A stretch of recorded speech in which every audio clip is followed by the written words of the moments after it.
सत्य की आराधना, भक्ति का प्रकाश, श्री सत्यनारायण की कृपा से हो दुखों का नाश। श्री सत्यनारायण भगवान की कथा एक दिव्य आस्था और अनंत फलदायी व्रत की कथा है।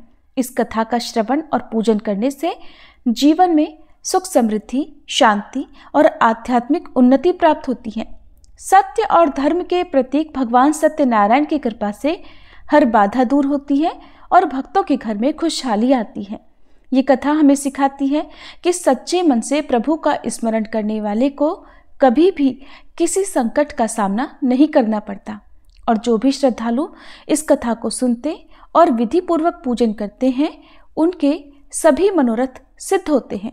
इसलिए हम पूरे भक्ति भाव से इस पावन कथा का श्रवण करते हैं और भगवान सत्यनारायण से कृपा की कामना करते हैं। सभी मिलकर प्रेम से बोलिए, श्री सत्यनारायण भगवान की जय। पौराणिक कथा के अनुसार एक समय नैमिषारण्य तीर्थ में शौनक आदि 88,000 ऋषियों ने श्री सूत जी से कहा, हे प्रभु, इस कलयुग में वेद विद्या रहित मनुष्यों को प्रभु भक्ति किस प्रकार मिलेगी और उनका उद्धार कैसे होगा? हे मुनिश्रेष्ठ, कोई ऐसा तप कहिए जिससे थोड़े समय में पुण्य प्राप्त होवे और मनोवांछित फल मिले। ऐसी कथा को सुनने की हमारी इच्छा है। सर्वशास्त्र ज्ञाता श्री सूत जी बोले, हे वैष्णवों में पूज्य, आप सबने प्राणियों के हित की बात पूछी है। अब मैं उस श्रेष्ठ व्रत को आप लोगों से कहूँगा जिस व्रत को नारद जी ने श्री लक्ष्मी नारायण भगवान से पूछा था और लक्ष्मीपति ने मुनिश्रेष्ठ नारद जी से कहा था। सो ध्यान पूर्वक सुनो। एक समय योगीराज नारद जी दूसरों के हित की इच्छा से अनेक लोकों में घूमते हुए मृत्यु लोक में आ पहुंचे।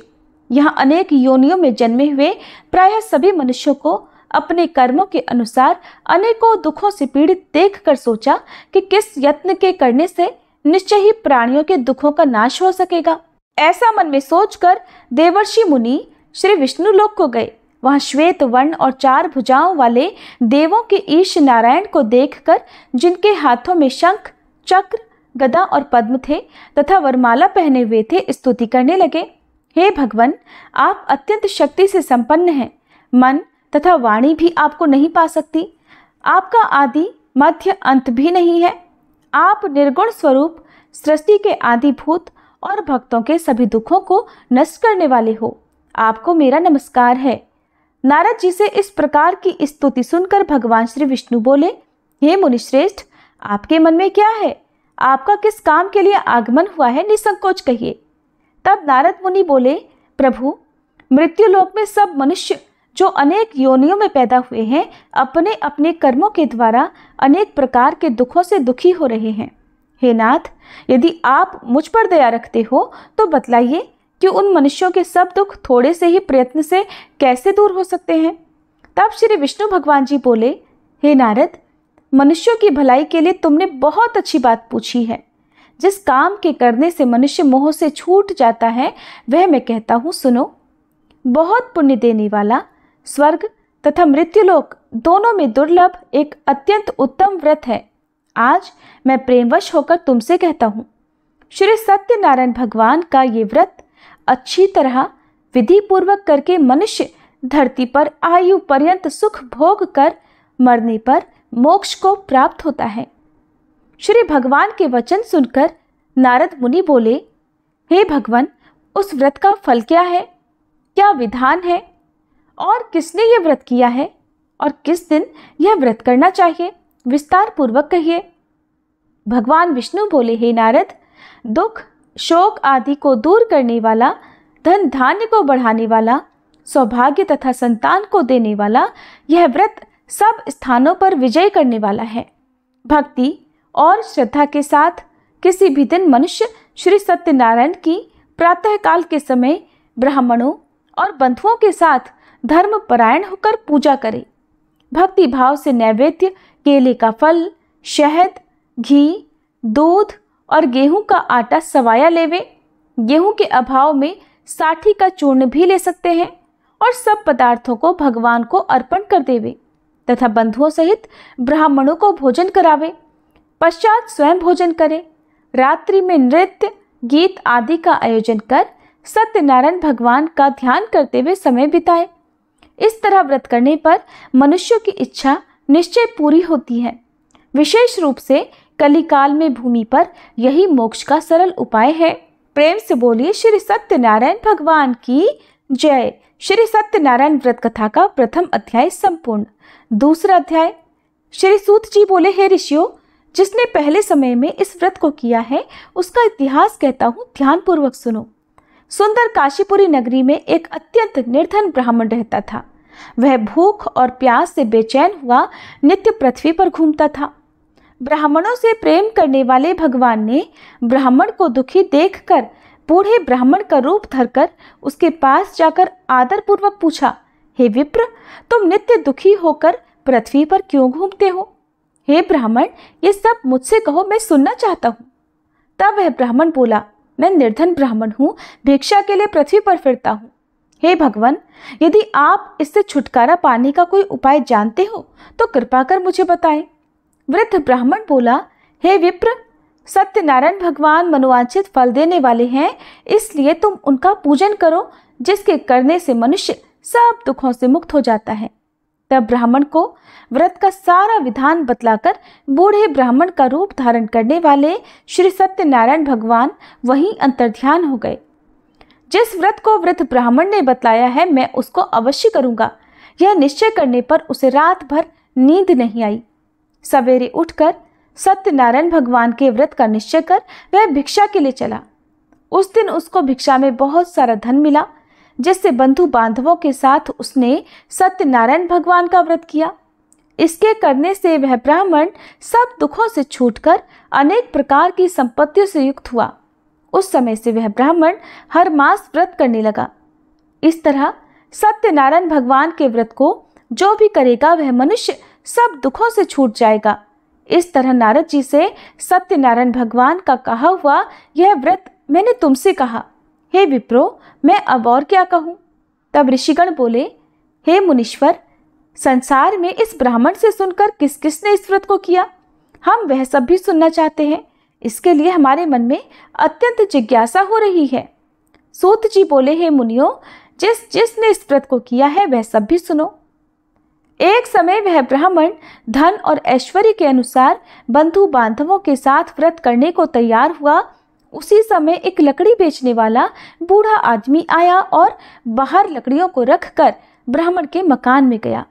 प्यास से दुखी लकड़हारा उनको व्रत करते देखकर ब्राह्मण को नमस्कार करके कहने लगा, ये आप क्या कर रहे हैं? इसके करने से क्या फल मिलता है? कृपा करके मुझको बताइए। ब्राह्मण ने कहा, सब मनोरथों को पूर्ण करने वाला यह सत्यनारायण भगवान व्रत है। इसकी ही कृपा से मेरे यहाँ धन धान्य आदि की वृद्धि हुई है।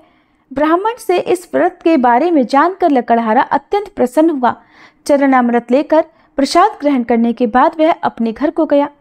अगले दिन लकड़हारे ने अपने मन में इस प्रकार का संकल्प लिया कि आज गांव में लकड़ी बेचने से जो धन मिलेगा उसी से सत्यनारायण भगवान का उत्तम व्रत करूंगा।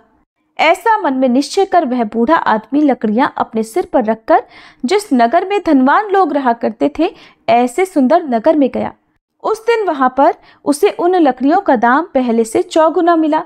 तब वह लकड़हारा दाम लेकर अति प्रसन्न होकर पके केले, शक्कर, घी, दूध, दही और गेहूं का चूर्ण इत्यादि सत्यनारायण भगवान के व्रत की कुल सामग्रियों को लेकर अपने घर गया। फिर उसने अपने परिवारजनों को बुलाकर विधि के साथ भगवान का पूजन और व्रत किया। उस व्रत के पुण्य प्रभाव से वह बूढ़ा लकड़हारा धन, पुत्र आदि से युक्त हुआ और संसार के समस्त सुख भोग कर अंत में वैकुंठ लोक को चला गया। श्री सत्यनारायण भगवान की जय। श्री सत्यनारायण व्रत कथा का दूसरा अध्याय संपूर्ण। तीसरा अध्याय। श्री सूत जी बोले, हे श्रेष्ठ मुनियों, अब आगे की कथा कहता हूँ, सुनो। पहले समय में उल्कामुख नाम का एक बुद्धिमान राजा रहा करता था। वह सत्यवक्ता और जितेंद्रिय था। प्रतिदिन देव स्थानों पर जाता और गरीबों को धन देकर उनके कष्ट दूर करता था। उसकी पत्नी कमल के समान मुख वाली और सती साध्वी थी। पुत्र प्राप्ति के लिए भद्रशिला नदी के तट पर उन दोनों ने सत्यनारायण भगवान का व्रत किया। उस समय वहां एक साधु नामक वैश्य आया। उसके पास व्यापार के लिए बहुत सारा धन था। वह नाव को किनारे पर ठहराकर राजा के पास आ गया और राजा को व्रत करते देखकर विनय के साथ पूछने लगा, हे राजन, भक्ति युक्त चित्त से ये आप क्या कर रहे हैं? मेरी सुनने की इच्छा है, सो आप मुझे ये बताइए। तब राजा बोला, हे वैश्य, अपने बांधवों के साथ पुत्र आदि की प्राप्ति के लिए यह महाशक्तिवान सत्यनारायण भगवान का व्रत और पूजन में कर रहा हूँ। राजा के वचन सुनकर साधु आदर से बोला, हे राजन, मुझसे भी इसका सब विधान कहो, मैं भी आपके कहे अनुसार इस व्रत को अवश्य करूंगा। मेरी भी कोई संतान नहीं है और मुझे विश्वास है कि इस व्रत के करने से निश्चय ही मुझे संतान प्राप्ति होगी। तब राजा से सब विधान सुनकर व्यापार से निवृत्त होकर वह आनंद के साथ अपने घर को गया।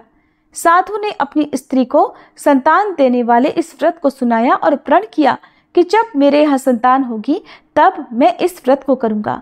साधु ने ऐसे वचन अपनी पत्नी लीलावती से कहे। एक दिन उसकी पत्नी पति के साथ आनंदित होकर सांसारिक धर्म में प्रवृत्त होकर श्री सत्यनारायण भगवान की कृपा से गर्भवती हो गई और 10वें महीने में उसके एक सुंदर कन्या का जन्म हुआ।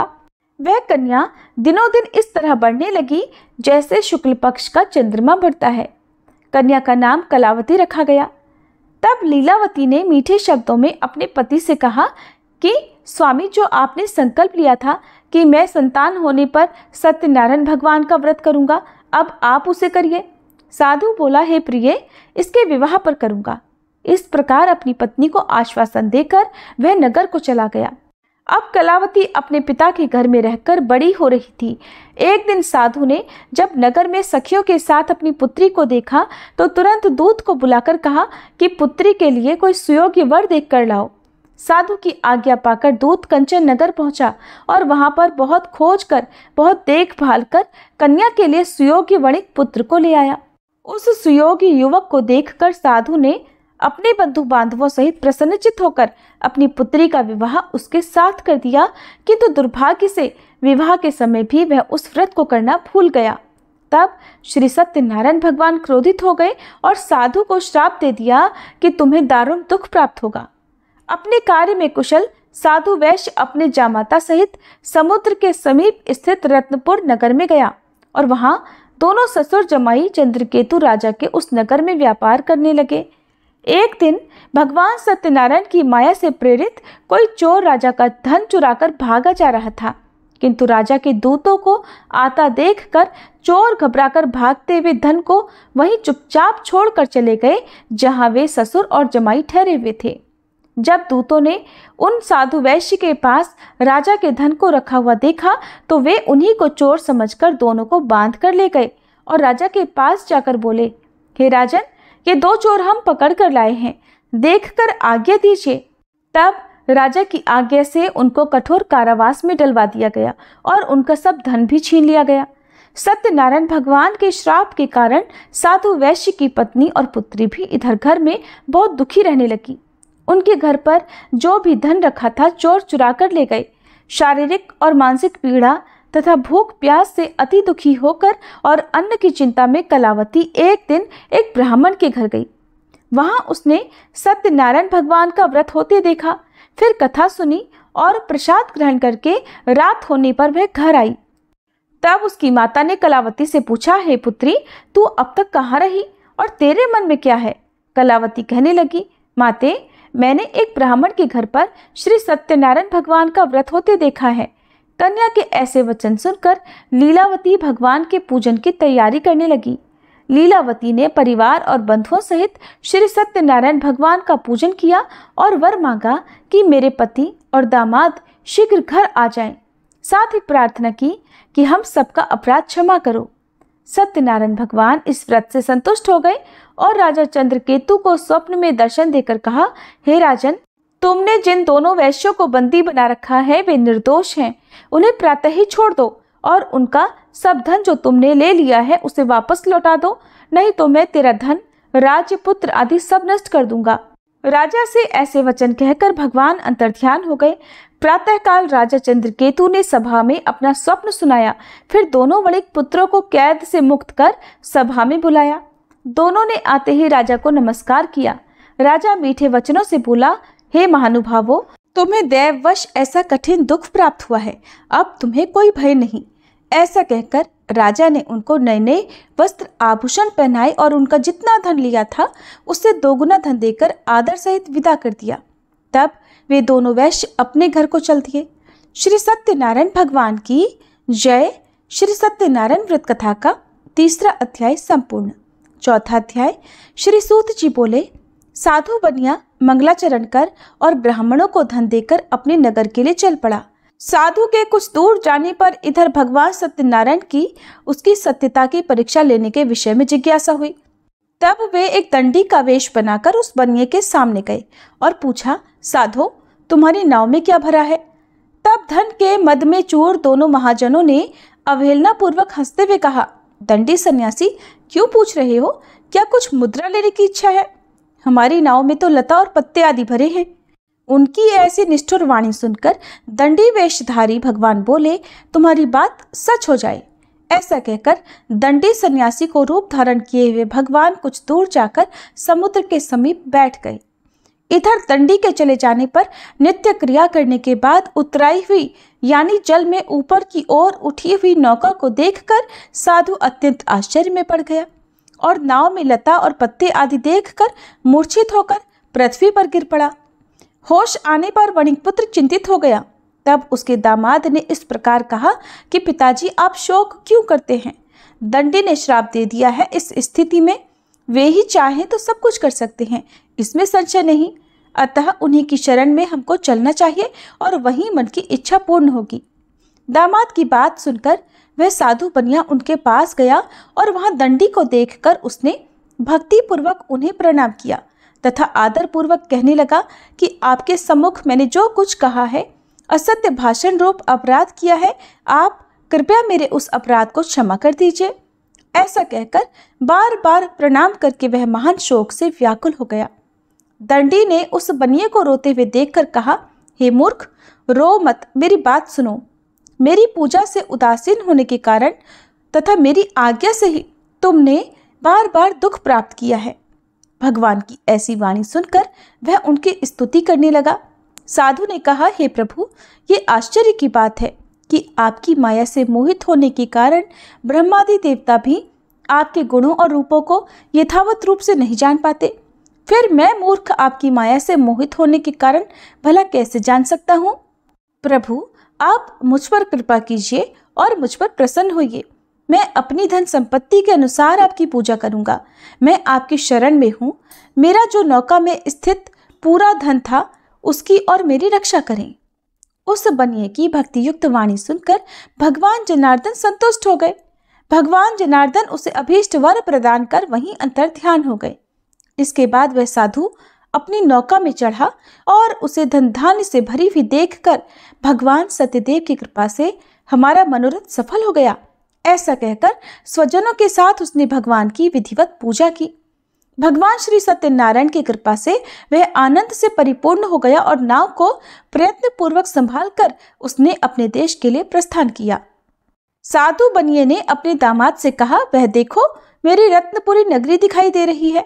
इसके बाद उसने अपने धन के रक्षक दूत को अपने आने का समाचार देने के लिए अपनी नगरी में भेजा।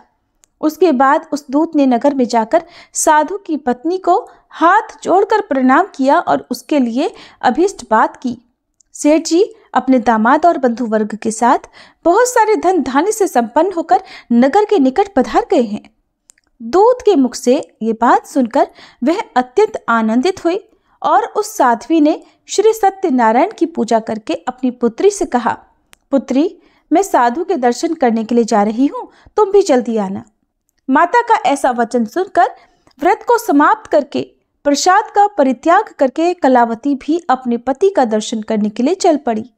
इससे भगवान सत्यनारायण रुष्ट हो गए और उन्होंने उसके पति को तथा नौका को धन के साथ हरण करके जल में डुबो दिया। इसके बाद कलावती कन्या अपने पति को न देखकर महान शोक से रुदन करती हुए पृथ्वी पर गिर पड़ी। नाव का अदर्शन और कन्या को अत्यंत दुखी देखकर भयभीत मन से साधु बनिए ने सोचा, ये क्या आश्चर्य हो गया। नाव का संचालन करने वाले भी सभी चिंतित हो गए। इसके बाद वह लीलावती भी कन्या को देखकर दुख से व्याकुल हो गई और अत्यंत दुख से विलाप करती हुई अपने पति से इस प्रकार बोली, स्वामी, अभी अभी नौका के साथ वह अदृश्य कैसे हो गया? न जाने किस देवता की उपेक्षा से वह नौका हरण कर ली गई, या फिर श्री सत्यनारायण का महात्म्य भला कौन जान सकता है। ऐसा कहकर वह अपने परिवारजनों के साथ विलाप करने लगी और कलावती कन्या को गोद में लेकर रोने लगी। कलावती भी अपने पति के नष्ट हो जाने पर दुखी हो गई और पति की पादुका लेकर उनका अनुगमन करने के लिए उसने मन में निश्चय किया।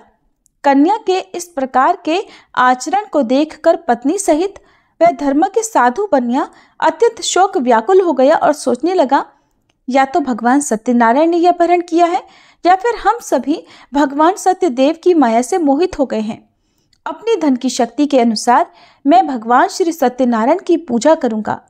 तब सभी को बुलाकर इस प्रकार कहकर उसने अपने मन की इच्छा प्रकट की और बारंबार भगवान सत्यदेव को दंडवत प्रणाम किया।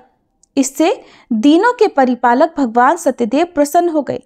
भक्त वत्सल भगवान ने कृपा पूर्वक आकाशवाणी की कि तुम्हारी कन्या प्रसाद छोड़कर अपने पति को देखने चली आई है। निश्चय ही इस कारण उसका पति अदृश्य हो गया है। यदि घर जाकर यह प्रसाद ग्रहण करके वापस आए तो हे साधु बनिया, तुम्हारी पुत्री पति को प्राप्त करेगी, इसमें संशय नहीं। कलावती ने भी यह दिव्य आकाशवाणी सुनी तो वह शीघ्र ही अपने घर गई और उसने प्रसाद ग्रहण किया। वापस आकर उसने अपने परिवारजनों और अपने पति को भी देखा। तब कलावती कन्या ने अपने पिता से कहा कि पिताजी, अब तो घर चलिए, देरी क्यों कर रहे हैं। कन्या की बात सुनकर वणिक पुत्र संतुष्ट हो गया और विधि विधान से भगवान सत्यनारायण का पूजन करके धन तथा बंधु बांधवों के साथ अपने घर को गया। इसके बाद पूर्णिमा और संक्रांति पर्वों पर भगवान सत्यनारायण का पूजन करते हुए इस लोक में सुख भोग कर अंत में वह सत्यपुर वैकुंठ लोक को चला गया। प्रेम से बोलिए श्री सत्यनारायण भगवान की जय। श्री सत्यनारायण भगवान व्रत कथा का चौथा अध्याय संपूर्ण। पांचवा अध्याय। श्री सूत जी बोले, श्रेष्ठ मुनियों, अब इसके बाद मैं दूसरी कथा कहूंगा। आप लोग ध्यान पूर्वक सुनिए। अपनी प्रजा का पालन करने में तत्पर तुंगध्वज नामक एक राजा था। उसने सत्यदेव के प्रसाद का परित्याग करके दुख प्राप्त किया। एक बार वह वन में बहुत से पशुओं को मारकर वट वृक्ष के नीचे आया। वहां उसने देखा कि गोपगण बंधु बांधवों के साथ संतुष्ट होकर भक्ति पूर्वक भगवान सत्यदेव की पूजा कर रहे हैं। राजा यह देखकर भी अहंकारवश न तो वहां गया और न उसने भगवान सत्यनारायण को प्रणाम ही किया। पूजन के बाद सभी गोपगण भगवान का प्रसाद राजा के समीप रखकर वहां से लौट आए और इच्छानुसार उन सभी ने भगवान का प्रसाद ग्रहण किया। इधर राजा को प्रसाद का परित्याग करने से बड़ा दुख मिला। उसका संपूर्ण धन, धान्य और सभी सौपुत्र नष्ट हो गए। राजा ने मन में यह निश्चय किया कि अवश्य ही भगवान सत्यनारायण ने हमारा नाश कर दिया है, इसलिए मुझे वहां जाना चाहिए जहां श्री सत्यनारायण का पूजन हो रहा था। ऐसा मन में निश्चय करके वह राजा गोपगणों के समीप गया और उसने गोपगणों के साथ भक्ति श्रद्धा से युक्त होकर विधि पूर्वक भगवान सत्यदेव की पूजा की। भगवान सत्यदेव की कृपा से वह पुनः धन और पुत्रों से संपन्न हो गया तथा इस लोक में सभी सुखों का उपभोग कर अंत में सत्यपुर वैकुंठ लोक को प्राप्त हुआ। श्री सूत जी कहते हैं, जो व्यक्ति इस परम दुर्लभ श्री सत्यनारायण के व्रत को करता है और पुण्यमयी तथा फल प्रदायिनी भगवान की कथा को भक्ति युक्त होकर सुनता है, उसे भगवान सत्यनारायण की कृपा से धन धान्य आदि की प्राप्ति होती है। दरिद्र धनवान हो जाता है, बंधन में पड़ा हुआ बंधन से मुक्त हो जाता है, डरा हुआ व्यक्ति भयमुक्त हो जाता है। ये सत्य बात है, इसमें संशय नहीं। इस लोक में वह सभी इच्छित फलों को भोग कर अंत में सत्यपुर वैकुंठ लोक को जाता है। हे ब्राह्मणों, इस प्रकार मैंने आप लोगों से भगवान सत्यनारायण के व्रत को कहा, जिसे करके मनुष्य सभी दुखों से मुक्त हो जाता है। कलयुग में तो भगवान सत्यदेव की पूजा विशेष फल प्रदान करने वाली है। भगवान विष्णु को ही कुछ लोग काल, कुछ लोग सत्य, कोई ईश और कोई सत्यदेव तथा दूसरे लोग सत्यनारायण नाम से कहेंगे। अनेक रूप धारण करके भगवान सत्यनारायण सभी का मनोरथ सिद्ध करते हैं। कलयुग में सनातन भगवान विष्णु ही सत्यव्रत रूप धारण करके सभी का मनोरथ पूर्ण करने वाले होंगे। हे श्रेष्ठ मुनियों, जो व्यक्ति नित्य भगवान सत्यनारायण की इस व्रत कथा को पढ़ता है, सुनता है, भगवान सत्यनारायण की कृपा से उसके सभी पाप नष्ट हो जाते हैं। हे मुनीश्वरों, पूर्व काल में जिन लोगों ने भगवान सत्यनारायण का व्रत किया था, उसके अगले जन्म का वृतांत कहता हूँ, आप लोग सुनिए। महान प्रजा संपन्न शतानंद नाम के ब्राह्मण सत्यनारायण व्रत करने के प्रभाव से दूसरे जन्म में सुदामा नामक ब्राह्मण हुए और उस जन्म में भगवान श्री कृष्ण का ध्यान करके उन्होंने मोक्ष प्राप्त किया। लकड़हारा भील गुहों का राजा हुआ और अगले जन्म में उसने भगवान श्री राम की सेवा करके मोक्ष प्राप्त किया।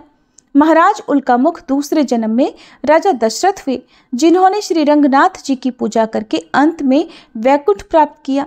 इस प्रकार धार्मिक और सत्यव्रती साधु पिछले जन्म के सत्यव्रत के प्रभाव से अपने दूसरे जन्म में मोरध्वज नामक राजा हुआ। उसने आरे से चीरकर अपने पुत्र की आधी देह भगवान विष्णु को अर्पित कर मोक्ष प्राप्त किया।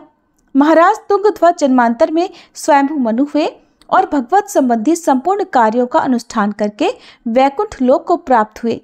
जो गोपगण थे वे सब जन्मांतर में ब्रजमंडल में निवास करने वाले गोप हुए और सभी राक्षसों का संहार करके उन्होंने भी भगवान का शाश्वत धाम गोलोक प्राप्त किया। प्रेम से बोलिए श्री सत्यनारायण भगवान की जय, श्री लक्ष्मी नारायण भगवान की जय। श्री सत्यनारायण भगवान कथा का 5वां अध्याय संपूर्ण और इसी के साथ कथा समाप्त हुई। सब मिलकर प्रेम से बोलिए श्री सत्यनारायण भगवान की जय, श्री लक्ष्मी नारायण भगवान की जय।